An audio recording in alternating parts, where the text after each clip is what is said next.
মহাপ্রভু, জয় জগৎবন্ধু, জয় সাধুগুরু বৈষ্ণব, হরি বল।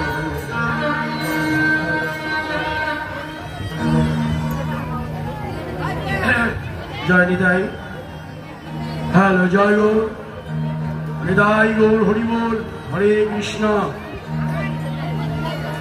হরে কৃষ্ণ, হরি বল, হরে কৃষ্ণ, জয় গৌর, জয় নিতাই, হ্যালো হরি বল, হরি বল, হরি বল।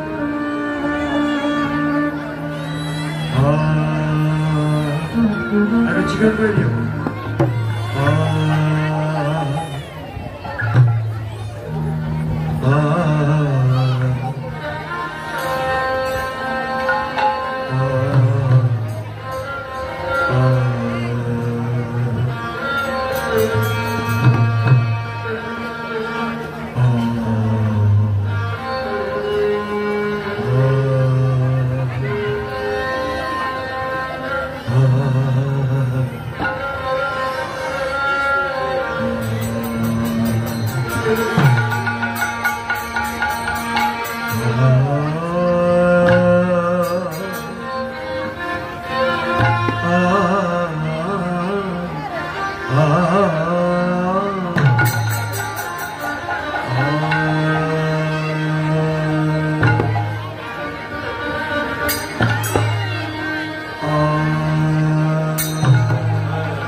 দেখিবা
আমার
मेन मुगल देखो मानो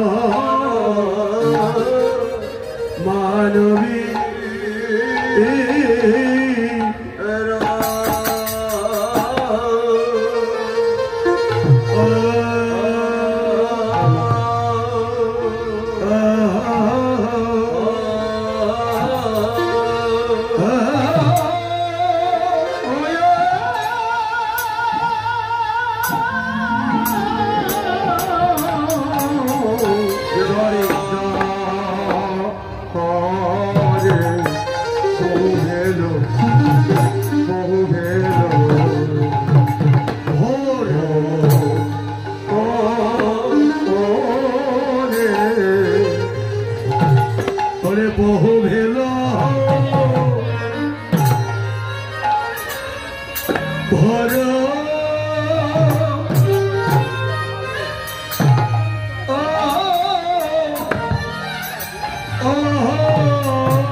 महानवीर हो जा रे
হলো রে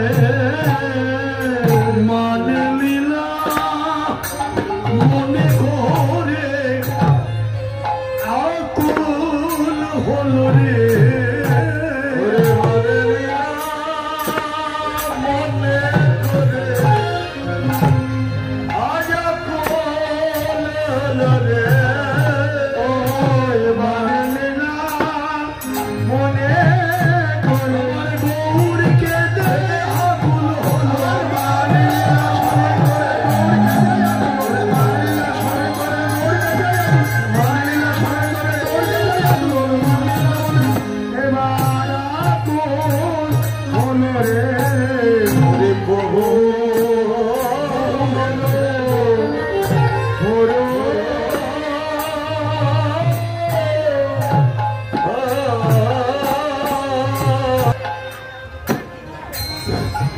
ডুবিল কত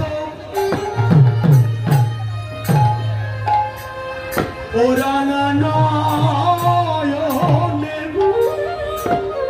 বহে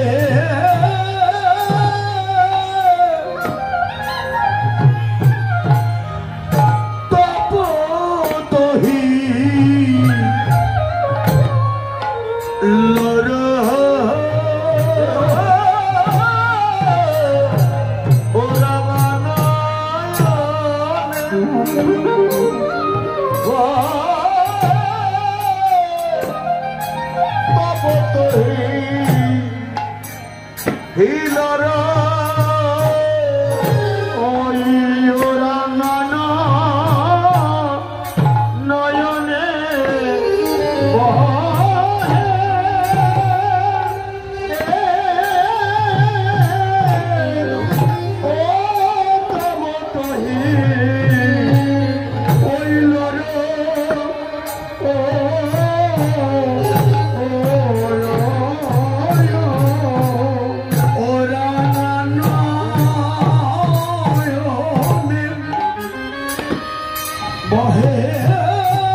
শ্রীরাম নবদ্বীপে শ্রীমান মহাপ্রভু গৌর সুন্দর মান ও বিরহ জরে বহু ভেল ভোর ও রাঙা নয়নে বহে তপত হিলোর। আজ আমার গৌর কেঁদে আকুল, গৌর কেঁদে আকুল হলো। সেই মান লীলা মনে করে নয়ন জলে ভেসে যায়।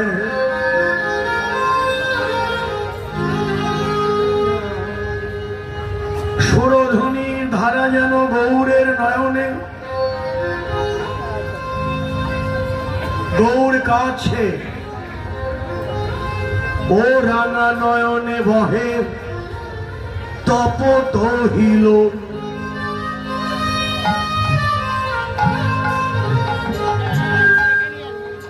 লীলা রসে বিভোর পুরব লীলা মনে করে আমার গৌর সুন্দর কাঁদছেন। শুধু তাই নয়, আমার গৌর সুন্দর কাঁদছেন, আমাদের জন্যেও কাঁদছেন।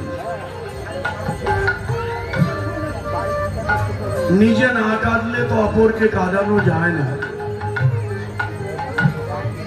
তাই গৌর নিজেই কাঁদেন। উচ্চ স্বরে কাঁদে প্রভু এই জীবের লাগিয়া লাগিয়া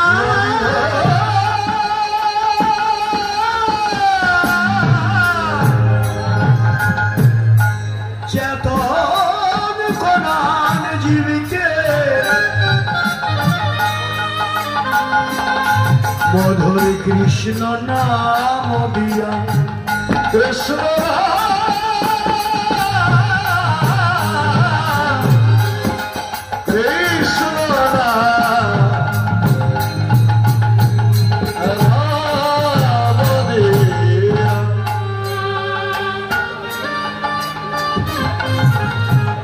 আমার গৌর কাঁদছেন।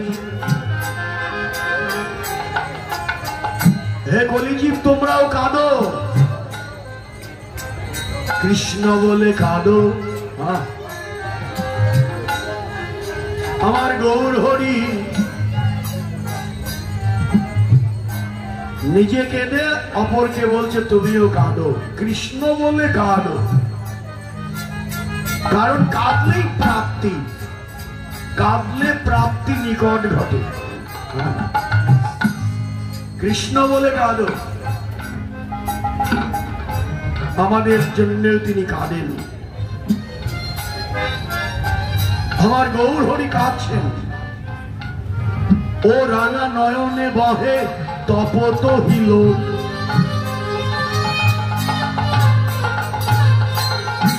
নয়ন ধারা,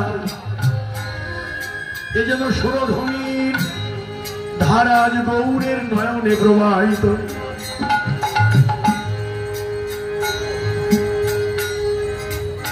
মান বিরহ জানে বহু ভেল ভোর,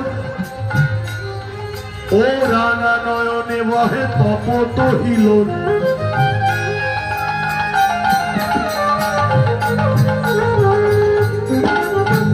গৌর কাঁদছেন।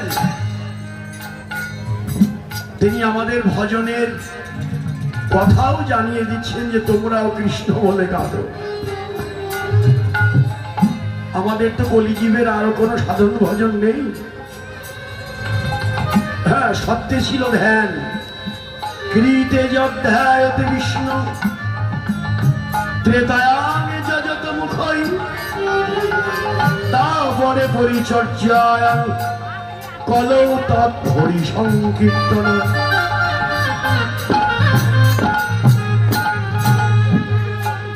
সত্যে ছিল ধ্যান, কৃতে যধ্যায়তে ত্রেতায় যজত মুখই যজম যজম, তারপরে পরিচর্যায়, তারপরে সেবা পরিচর্যা। আর এবার কলিতে হরিনাম সংকীর্তনে যজ্ঞে করে কৃষ্ণ রাধা।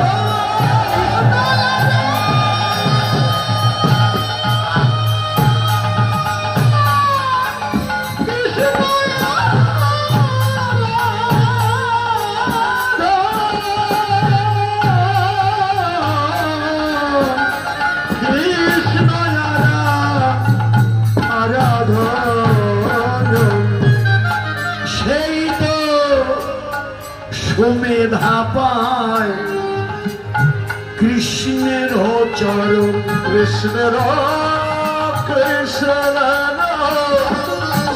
কৃষ্ণের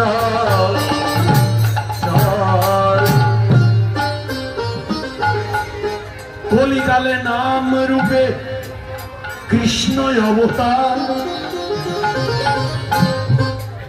হরিনাম হইতে হইবে সর্ব জগত উদ্ধার। জগত জগত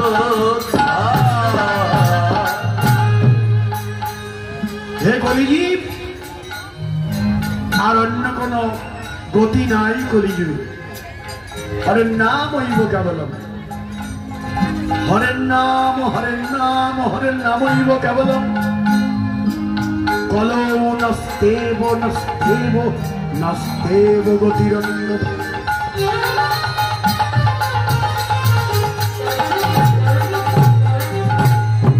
এই যে কলিযুগে হরিনাম ভিন্ন গতি নাই, গতি নাই, গতি নাই। আমার মহাপ্রভু জোর দিয়ে বলে দিল, একমাত্র হরিনাম করো, কৃষ্ণ নাম করো। কাঁদতে হয় কৃষ্ণ বলে গালো, প্রাপ্তি তোমার নিকটে ঘটবে। কিন্তু ত্রিতাপের তাপ, নয়নের জল, কৃষ্ণ বলে নয়নের জল আসতে চায় না। ওই যে ত্রিতাপ জ্বালা, ত্রিতাপের তাপে ওই জল শুকিয়ে যায়, কাঁদতে পারি না, দেহে সাত্বিক ভাব আসে না। হ্যাঁ, অষ্ট সাত্বিক ভাবের একটাও দেহে আসে না। অশ্রু কম্প পুলক শ্বেত বৈবর্ণ বেপথু জেদ্ধা সরবর্ণ, এর একটাও দেহে আসে না। যদি না আসে তাহলে কি? শাস্ত্রে বলে কি, হেন কৃষ্ণ নাম যদি লয় বহুবার, তাতে যদি না হয় পুলক নহে অশ্রুধার, তবে জানি অপরাধ আছে প্রচুর। কৃষ্ণ প্রেম বিস্তাতে না হয় অঙ্কুর। কতবার কৃষ্ণ নাম করলাম, শুনলাম, কৃষ্ণ নাম করে শুনে যদি দেহে সাত্বিক ভাবের একটাও না আসে, জানতে হবে পুঞ্জীভূত অপরাধ হৃদয়ে। নিরপরাধে লইলে নাম পায় প্রেমধন। অপরাধ শূন্য হয়ে নাম কর। শাস্ত্র বলে দিল, কুবুদ্ধি ছাড়িয়া করো শ্রবণ কীর্তন, অচিরাতে পাবে তবে কৃষ্ণ প্রেমধন। নিচ কুল জাতি নহে ভজনে অযোগ্য, সাধ কুল বিপ্র নহে ভজনেরই যোগ্য।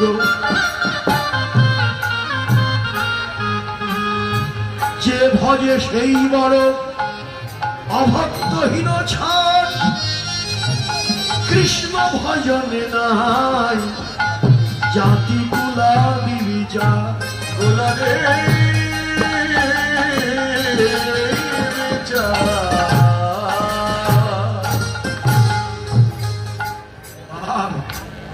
কৃষ্ণ ভজনে জাত কুলের বিচার নেই, যে ভজে সেই বড়। ভজনে যে এগিয়ে গেল সেই বড় হয়ে। ব্রাহ্মণ কি শূদ্রই কি? হ্যাঁ, ভজনে এগিয়ে গেল যে সেই তো শ্রেষ্ঠ। কলিযুগে শ্রেষ্ঠ ভজন হরিনাম। কলিযুগের হরিনাম। অপবিত্র দেহে তো ভজন হয় না। এই যে আপনাদের ভজনযোগ্য দেহ, আপনাদের দর্শনে আনন্দে আমাদের বুক ভরে যায়। আপনাদের মতো ভজনশীল বৈষ্ণবের চরণে শতকোটি প্রণাম জানাই যে আপনারা ভজনে আছেন। দর্শনই আমরা বুঝতে পারি আপনারা ভজনে আছেন। তাই ভজন না করলে তো দেহ তৈরি হবে না। দেহটা ভজনের না হলে এই দেহে তো ভজন হবে না। দেহটা তৈরি করতে হলে আমার সাধারণ ভজন ছাড়া কোনো বিকল্প নেই। মহাপ্রভু বললেন, তোমার ভজন করার কোনো যোগ্যতাই নেই, তুমি কি দিয়ে ভজন করবে? তবে তুমি শোনাও, তোমার আর কিচ্ছু প্রয়োজন নেই, তুমি শুধু হরিনাম করলেই তোমার ভজন হয়ে গেল।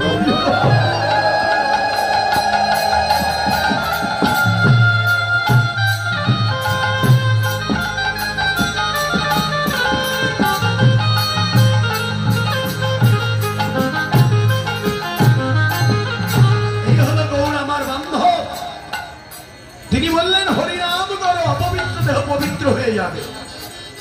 হরিনামের মহিমা, হরিনামের মহিমা এমনই, অপবিত্র দেহ পবিত্র হয়ে যায়। আমরা তো জ্ঞানে অজ্ঞানে কোনো পাপ করেই ফেলি। হাত তুলে তো কেউ বলতে পারি না যে আমি পাপ করিনি। আরে জ্ঞানেও পাপ হয়, অজ্ঞানেও তো পাপ হয়। যদি বলেন যে একটি প্রমাণ, প্রমাণ যদি একটু দেই, একজন বৈষ্ণবের অঙ্গের ছায়া পালিয়ে গেল, বৈষ্ণব অপরাধ হয়ে গেল। একজন বৈষ্ণবের অঙ্গের ছায়া সেটা পালিয়ে গেলেও বৈষ্ণব অপরাধের মধ্যে পড়ে। তাহলে আমি কিভাবে বলবো যে আমি অপরাধ করি না? কোনো না কোনো ভাবে অপরাধ তো হয়েই যায়। সে অপরাধের ক্ষমাও আছে। অপবিত্র দেহ পবিত্র হয়ে যায় একমাত্র কৃষ্ণ নাম, মহাপ্রভুর বিধান। সুবুদ্ধি রায় যখন অপবিত্র হয়ে গেল, আপনারা জানেন নবদ্বীপেরই ঘটনা। নবদ্বীপের তৎকালীন রাজা ছিল নবাব হোসেন শাহ, তার আগে ছিল সুবুদ্ধি রায়। নবদ্বীপের রাজা ছিল সুবুদ্ধি রায়, আর তার মন্ত্রী ছিল হোসেন শাহ। একদিন হোসেন শাহকে দায়িত্ব দেওয়া হলো, রাজ্যে বড় করে একটা পুকুর খনন করো, এই না অর্থ। যে অর্থ দেওয়া হলো, সমস্ত অর্থ খরচ না করে ওখান থেকে কিছু টাকা ওই হোসেন শাহ মন্ত্রী থাকাকালীন আত্মসাৎ করলেন, অর্থাৎ চুরি করলেন। ধরা পড়ে গেল, রাজার হাতে ধরা পড়ল। হোসেন শাহকে ডেকে এনে বেত্রাঘাত করা হলো, শাস্তি দেওয়া হলো ওই চুরির অপরাধে। কালক্রমে রাজা বদল হয়ে গেল। এবার ওই যে হোসেন শাহ যে মন্ত্রী, এবার তিনিই হলেন নবাব। এবার সুবুদ্ধি রায়ের রাজত্ব নেই। একদিন নবাব হোসেন শাহ স্ত্রীর সামনে জামাটা খুললেন স্নান করবে বলে। স্নান করবে বলে জামা যখন খুললেন, স্ত্রী দেখলো তার স্বামীর পিঠে একটা কালো দাগ। ওই কালো দাগটা দেখে জিজ্ঞেস করলেন স্বামীকে, অর্থাৎ নবাব হোসেন শাহকে, তোমার পিঠে কালো দাগ কিসে? সত্য কথাটা স্ত্রীকে বলে দিলেন যে দেখো, আমি একটা অন্যায় করে ফেলেছিলাম, সেই অপরাধে রাজা আমাকে শাস্তি দিয়েছিল, বেত্রাঘাত করেছিল, পিঠে দাগটা এখনো লেগেই আছে। আর সত্য কথা বলাতে বিপদে বললেন নবাব হোসেন শাহ। স্ত্রী বললেন, যে তোমাকে বেত্রাঘাত করেছিল সেই সুবুদ্ধি রায়কে ডেকে এনে তুই মৃত্যুদণ্ড দাও, মৃত্যুদণ্ড দাও। হোসেন শাহ বললেন, বলো কি? আমি অন্যায় করেছিলাম, আমার রাজা আমাকে শাস্তি দিয়েছিল, কিন্তু এই সুবুদ্ধি রায় তো আমার কাছে কোনো অন্যায় করেনি, আমি কেন তাকে শাস্তি দেব? স্ত্রী বায়না ধরলেন, শাস্তি তোমাকে দিতেই হবে।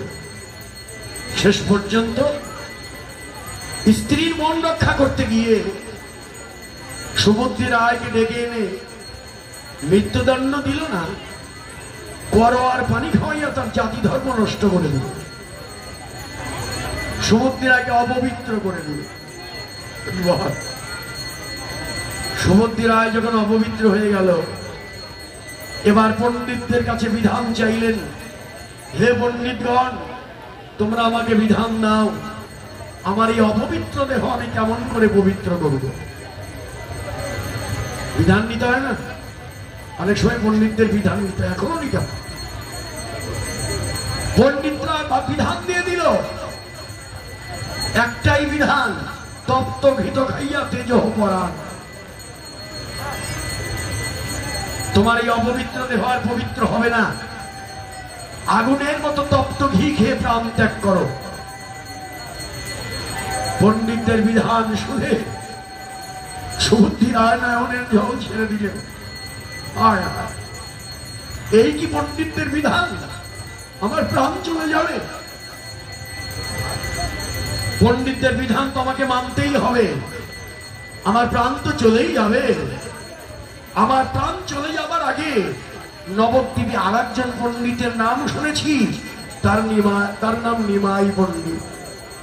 আমি যাব, ওই নিমাই পণ্ডিতের কাছে যাব। ছুটলেন নিমাই,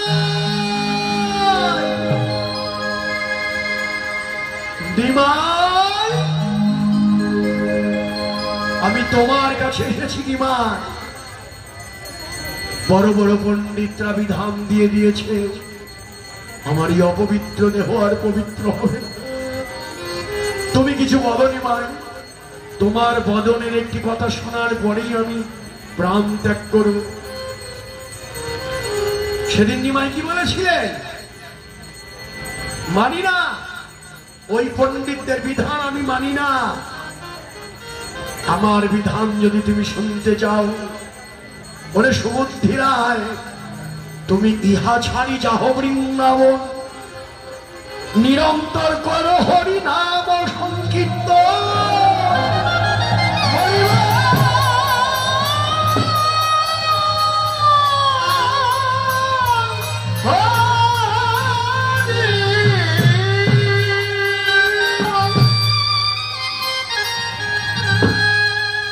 ইহা ছাড়ি যাহ বৃন্দাবন, নিরন্তর করো হরি নাম সংকীর্তন।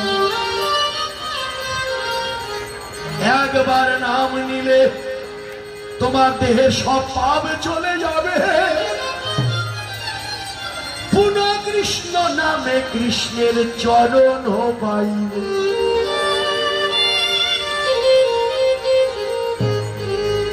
দেখেন তো আমার মহাপ্রভুর বিধান। কৃষ্ণ নামের মহিমাটা জানিয়ে দিলেন।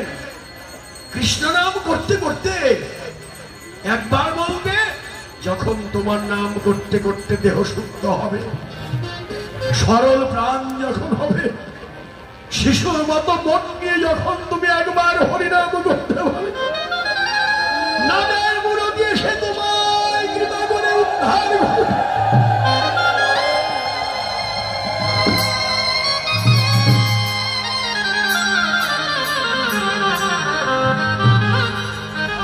এই হলো আমার মহাপ্রভু, এই হচ্ছে আমার মহাপ্রভু, যিনি আমাদের বাঁচিয়েছেন।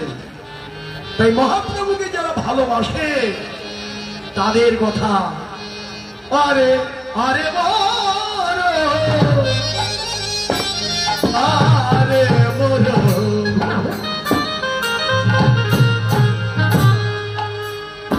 গৌরাঙ্গ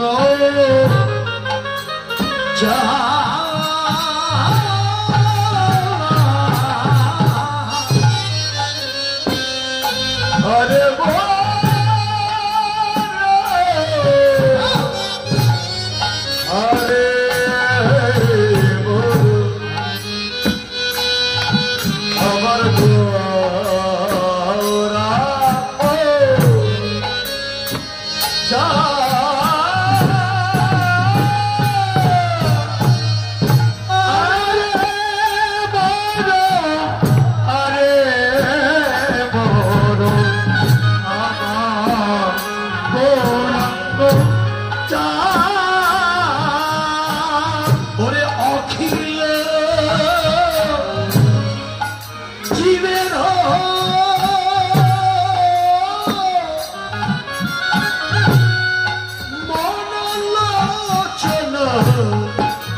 আরে মরো আর বলা যায় গৌরকে যারা প্রাণের চেয়েও ভালোবাসে তারাই শুধু জানে আমার গৌর আর কেউ কারণ নয়।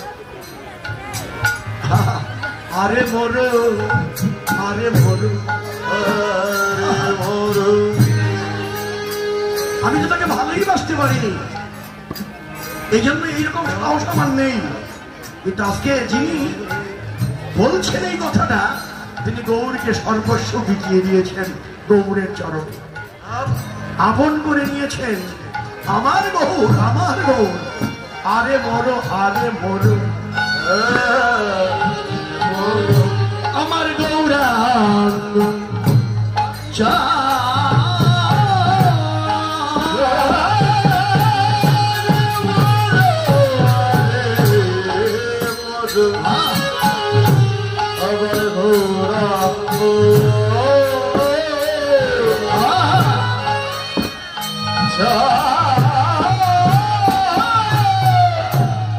গৌরকে চাঁদ বলা হলো কেন? ঠিক মা, আমার গৌরকে চাঁদ বললেন পদকর্তা, কারণটা কি? আকাশে তো চাঁদ আছেই, আর একটা চাঁদ কেন? হ্যাঁ, আকাশে চাঁদ নিজস্ব কোনো আলো নেই, সূর্যের আলোতে আলোকিত হয়। আর যতটুকু আলো কেবল বহির জগতের অন্ধকার দূর করে। আর আমার গৌর চাঁদের আলোতে কলিজীবের অন্তর জগতের অন্ধকার দূর হয়ে যায়।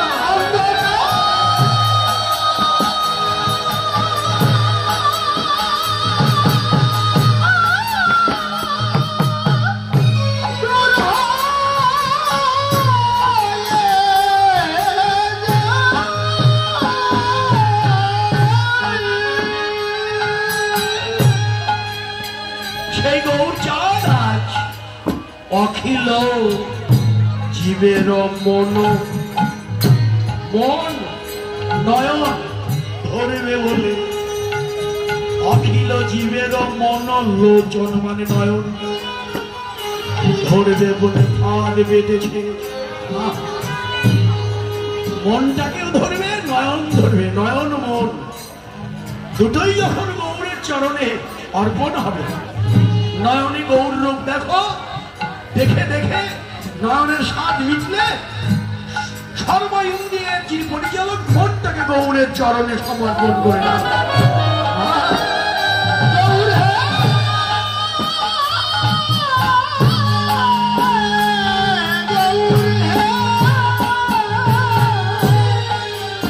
মনটা যদি শুদ্ধ না হয়, এ মন গৌর চরণে লাগবে না, গোবিন্দ চরণে লাগবে না। মনটা শুদ্ধ চাই। আমার কর্তব্য কি, আমার কি করণীয়, কি করব আমি? প্রশ্নটা করেছিলেন পরীক্ষিত মহারাজ মৃত্যুর সময়, যখন 7 দিন পরে মরে যাবে। আপনারা জানেন, ভাগবত শুনেন আপনারা। হ্যাঁ, মুনির অভিশাপ 7 দিন পরেই মরে যাবে। 7 দিন ধরে হরিকথা শুনলেন, সেই ভাগবতের বদনে সত্যদেব গোস্বামী বদনে হরিকথা শ্রবণ করার পরে পরীক্ষিত প্রশ্ন করেছিলেন, আচ্ছা এখন আমি তো মরে যাব, আসন্ন মৃত্যুমুখী জীব আমি, হে গুরুদেব তুমি বলে দাও, এই আসন্ন মৃত্যুমুখী জীবের কর্তব্য কি তুমি বলে দাও।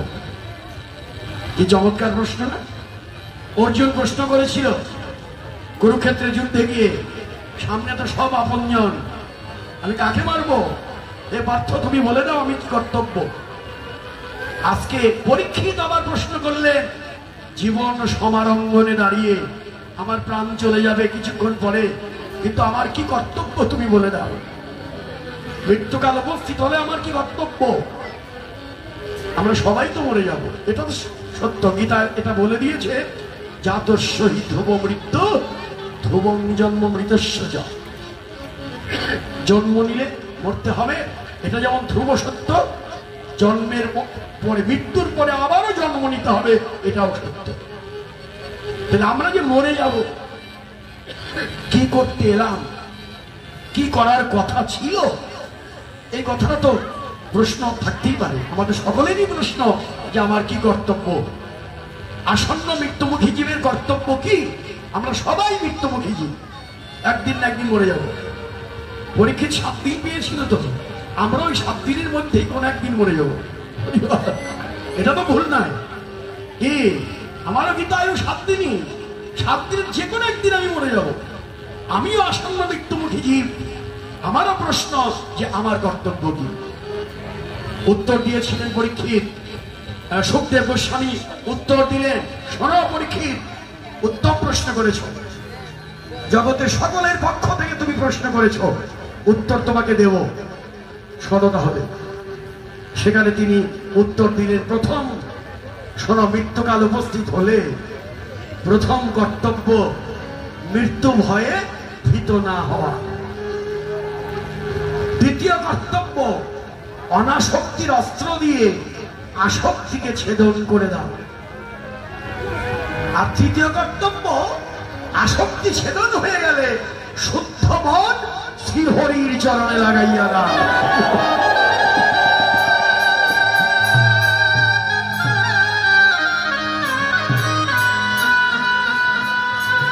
তাহলে জানিয়ে দিলেন শেষেরটা, মনটা শুদ্ধ না হলে এ মন শ্রীহরির চরণে লাগানো যাবে না।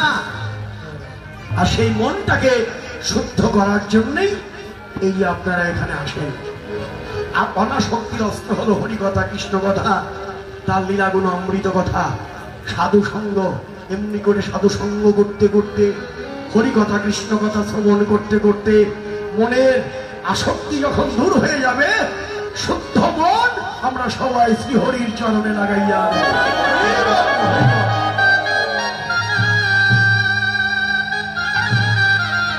তাই তো গৌরকে বললেন, আরে বড়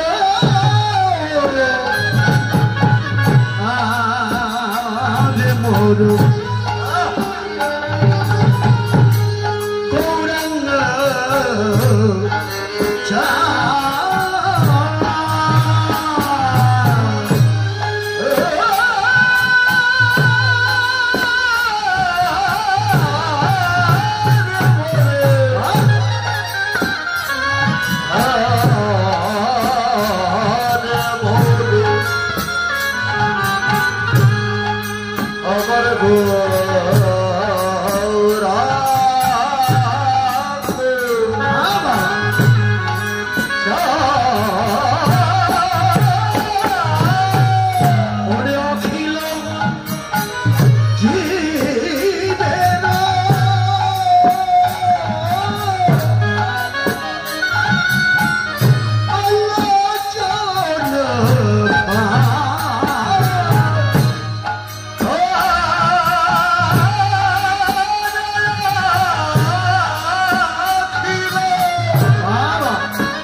ভক্ত চকরিনী ধরবে বলে। আর কি করলেন গৌর? গৌরের ভাবটা কি? জলে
গৌরে নয়নের তারা ডুবু ডুবু নয়নের প্রেম জলে নয়নের তারা ডুবু ডুবু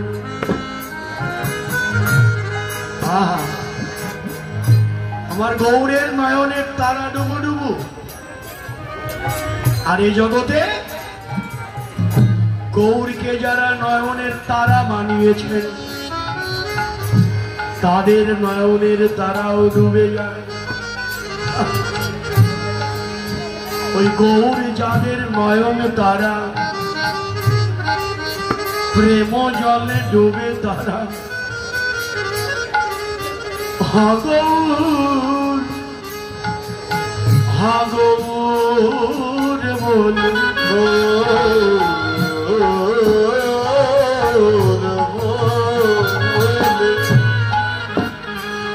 হে গৌর ভক্তগণ মায়েরা, আপনারা যারা গৌরকে নয়নের তারা বানিয়েছেন, গৌর ভজন যারা করেন, গৌর বলে তাদেরই নয়নের তারা ডুবে যায়, আমার ডুবে না। হে বৈষ্ণবগণ, আমি অপরাধী, গৌর ভজন আমি জানি না, গৌরকে নয়নের তারা আমি বানাতে পারিনি, এই জন্য গৌর বলতে আমার নয়নের তারা ডুবে না, কিন্তু ডুবতে তো হবে। গৌর বলে যে কাঁদতেই হবে, যতক্ষণ না কাঁদতে পারবো গৌরের কিবা হবে না, সে ভাগ্য আবার কবে হবে? কবে হরি হরি বলে দুই নয়নের জলে ভাসিবে পুরো সময়। কবে হরি হরি বলে দুই নয়নের জলে ভাসিবে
কবে হাগৌরে বলে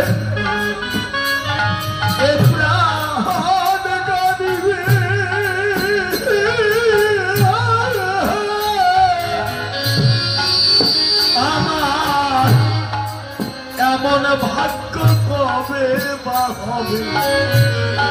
গৌর বলে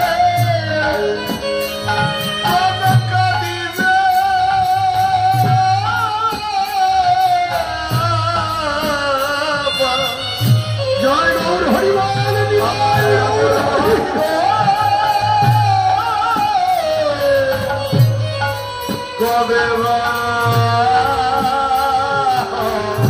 আগর বলে আমার প্রাণ কাঁদিবে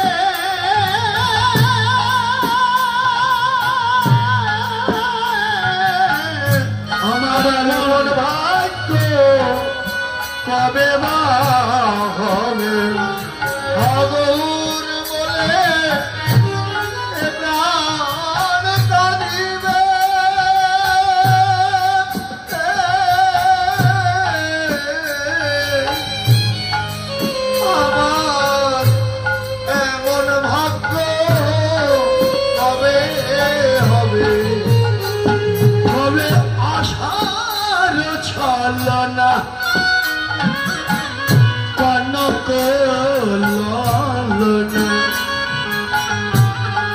কবে বা ঘুচিবে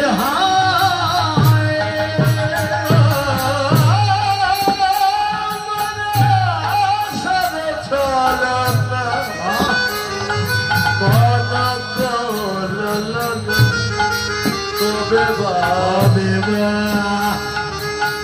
ঘুচিবে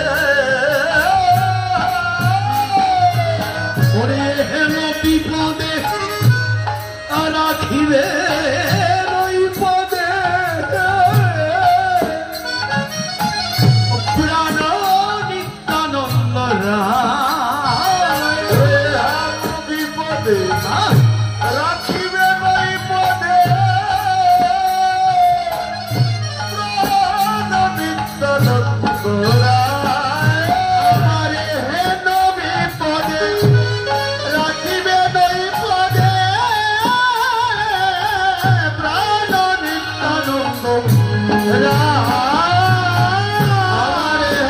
বিপদে রাখিবে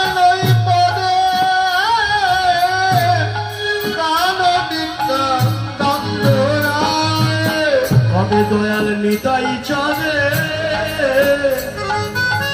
করুণা হবে ওরে দয়া নিতাই চাঁদে করুণা হবে দয়া নিতাই চাঁদে করুণা হবে তবে দয়াল নিতাই চাঁদে করুণা হবে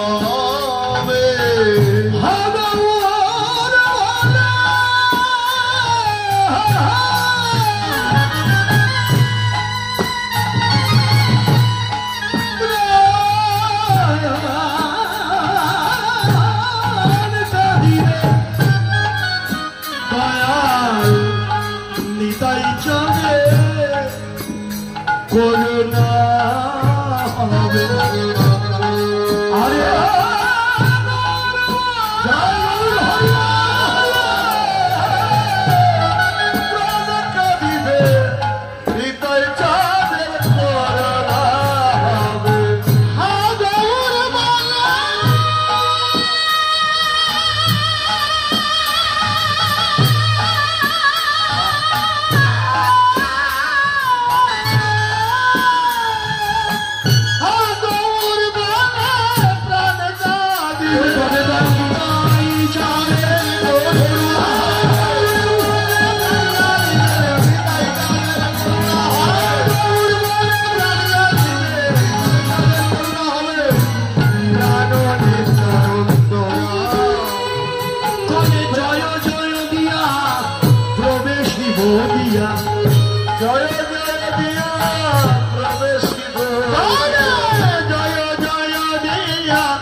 বৃন্দাবনে জয় দিয়া প্রবেশ দিয়া মধুর শ্রী বৃন্দাবনে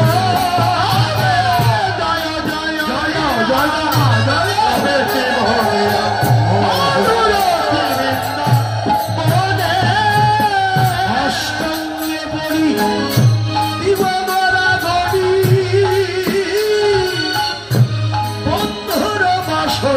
মোহনে ওরে অষ্টঙ্গে পড়ি জীবনের নদী বন্ধুর বাসনা বলে অষ্টঙ্গে পড়ি জীবনের ধরি জগৎ বন্ধুর বাসনা বলে অষ্টঙ্গে পড়ি জীবনের ধরি জগৎ বন্ধুর বাসনা ধোলায় দিব গড়া গড়ি ধোলায় দিব গড়া গড়ি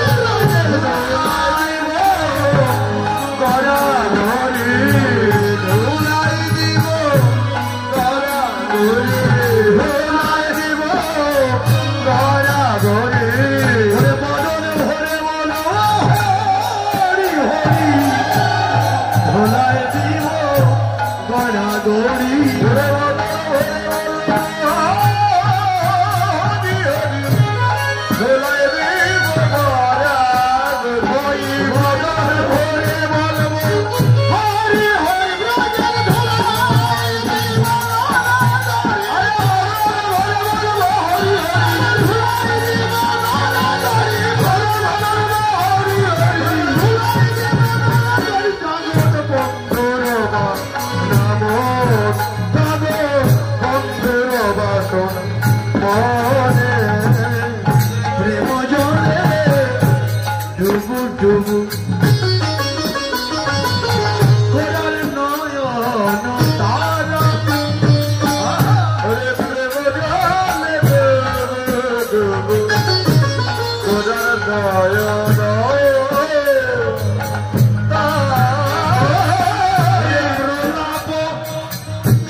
ভাব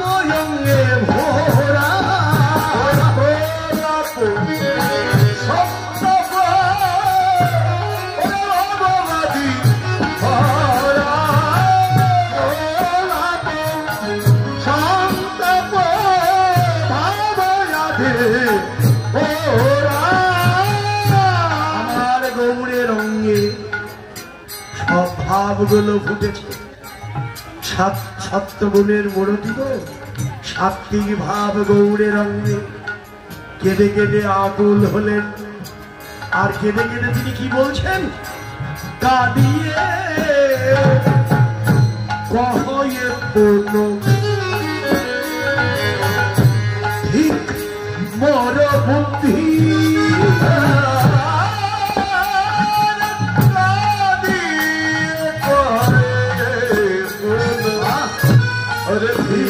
মোর বুদ্ধি বাঁধিয়া কহয়ে পূর্ণ ঠিক মোর বুদ্ধি।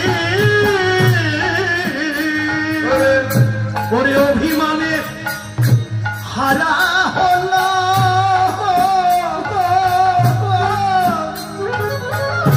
ওই কানগুলো নিধি।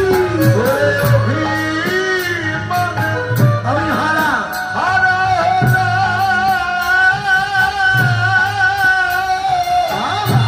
ওই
দিয়ে কহয়ে পুন ধিক মর বুদ্ধি।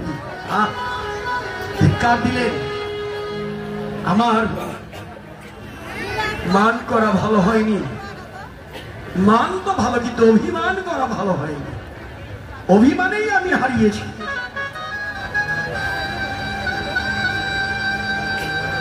অভিমান করা আমার ঠিক হয়নি, অভিমানে হারাইলাম। কাঁদিয়ে কহয়ে পুন ঠিক মর বুদ্ধি। নিজেই নিজেকে ধিক্কার দিলেন। হ্যাঁ, কারণ তো একটাই, যে আত্মহংকার অভিমান এটা সবচেয়ে ক্ষতিকার। আমার ভগবান সব সহ্য করতে পারেন, কিন্তু আত্মহংকার অভিমান তিনি চূর্ণ বিচূর্ণ করে দেন, এটা তিনি সহ্য করেন না। ভগবানের কাছে দুটো বস্তু সবচেয়ে অপছন্দের, একটা হলো আত্ম অভিমান অহংকার, আর একটা হলো মহৎ ব্যক্তির অবমাননা, বৈষ্ণবের নিন্দা। ভগবান সহ্য করবে না। ভগবান স্পষ্ট ভাষায় বলে দেয় যে আমার ভক্তের যে অমর্যাদা করবে, আমার বৈষ্ণবের যে অমর্যাদা করবে, তার আমার কাছে কোনো ক্ষমা নেই।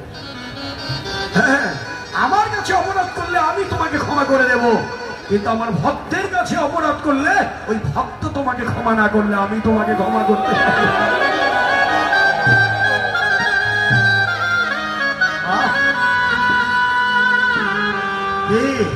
এই জন্য সাধু সাবধান, ফের কইও সাধু অবধান। বৈষ্ণবের চরণে যেন কোনো অপরাধ না করিবেন। বৈষ্ণবের চরণে যদি হয় ক্ষুদ্র অপরাধ, কোটি কোটি সৎকর্মে পড়ে যায় বাদ।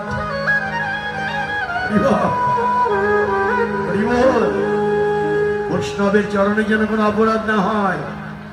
হ্যাঁ, যত সৎকর্মই করি আমার সব সৎকর্মে আমার বাদ হয়ে যাবে। এই জন্যই সাধুকে খুব সাবধান করে দিয়েছেন বৈষ্ণবের নিন্দা যেন না হয়। আজ কি করলেন? অভিমানে হারাইলাম কানুগুণ নিধি,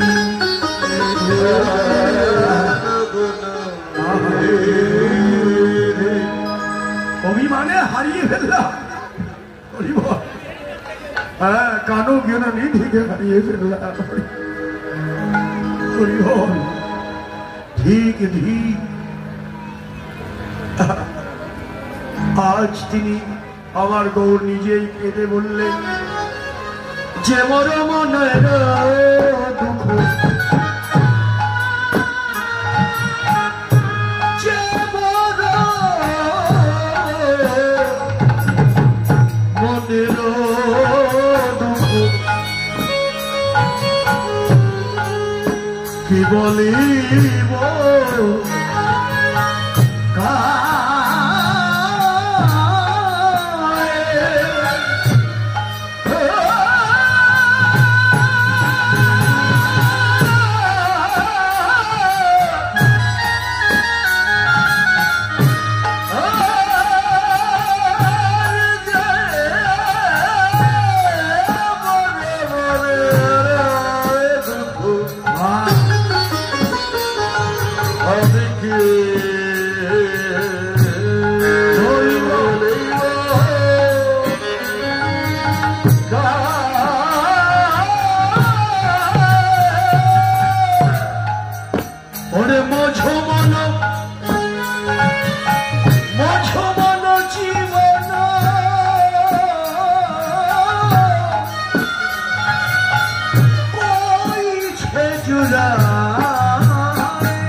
বলে দেগো